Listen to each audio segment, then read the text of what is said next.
6h49, la revue de presse internationale sur Europe 1. Notre réseau de correspondants sur tous les continents. Et je sais que vous aimez ce moment. C'est à 7h-10, un tout petit peu avant 7h-10 tous les matins. Vous venez sur Europe 1 pour ouvrir.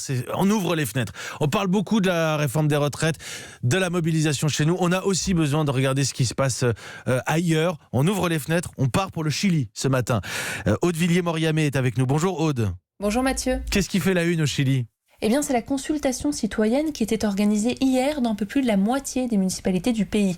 Une sorte de vaste enquête d'opinion portant sur les solutions à adopter pour sortir de la crise sociale, crise qui embrase le Chili depuis déjà 2 mois. Très forte participation, indique le journal en ligne El Mostrador, selon qui plus de 2 millions de personnes ont participé à la consultation. La chaîne de télévision 24 Horas annonce que, selon le premier résultat, 91% des participants sont pour une nouvelle constitution. Un référendum national doit justement être organisé en avril sur cette question. La radio Bio Bio signale aussi que les retraites, l'éducation publique et la santé ont été désignés comme des thèmes prioritaires lors de cette consultation. De quoi remettre la pression sur le gouvernement de Sebastián Piñera. Les mesures qu'il a annoncées jusqu'ici sont jugées insuffisantes par les Chiliens qui continuent de manifester contre les inégalités sociales semaine après semaine.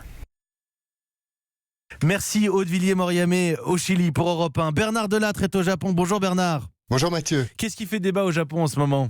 L'interdiction des punitions corporelles à la maison. Ça concerne énormément de Japonais. Ici, 7 parents sur 10 déclarent avoir déjà levé la main sur leur enfant. On va abroger une loi du 19e siècle qui autorisait les punitions corporelles données dans le cadre, je cite, d'une discipline parentale raisonnable. Pour le quotidien conservateur Sankei Shimbun, ce changement va entraîner une dérive laxiste de l'éducation. Mais selon le Mainichi Shimbun de centre-gauche, ça fait longtemps qu'on aurait dû faire cette réforme. Au Japon, l'an dernier, 160 000 enfants ont été victimes de mauvais traitements, c'est 2 fois plus qu'il y a 5 ans. Les réseaux sociaux, comme la presse, sont partagés sur cette mesure. Certains doutent aussi de son application, car à l'école, les punitions corporelles sont interdites depuis longtemps. Oui, mais ici, des profs punissent toujours leurs élèves en les giflant, en leur donnant des coups de pied, et même, figurez-vous, des coups de bâton.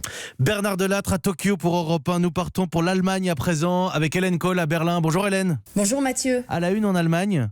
Une pop star de 250 ans, comme le présente le Spiegel. Il s'agit de Ludwig van Beethoven, top départ aujourd'hui d'une année entière de festivités. Il y en aura plus de 700 jusqu'à la date du 16 décembre 2020, dans un an exactement, le jour précis des 250 ans du compositeur préféré des Allemands.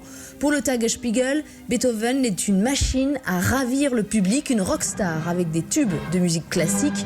250 ans de pom pom pom pom, résume la radio publique RBB qui publie sur son site un dossier spécial Beethoven. Il y a aussi une nouvelle biographie qui fait beaucoup parler car l'auteur a déniché des anecdotes nouvelles sur la vie tumultueuse du génie aux cheveux en broussailles. Par exemple, quand il en venait aux mains avec son mécène, ou bien le capharnaüm qui régnait dans sa maison avec parfois même le pot de chambre posé sur le piano. En 2020, on va parler de Beethoven. Merci à Hélène Kohl, rockstar de 250 ans avec ses tubes. Et comme toutes les stars, ses albums inachevés. La 10e symphonie de Beethoven. Que des artistes et des informaticiens, à l'aide de l'intelligence artificielle, veulent achever. Elle était inachevée par Beethoven. Alors est-ce que c'est un sacrilège ? Est-ce que c'est une chance de savoir ce que Ludwig van Beethoven aurait voulu pour la fin de cette 10e symphonie ? En attendant le résultat, on écoute.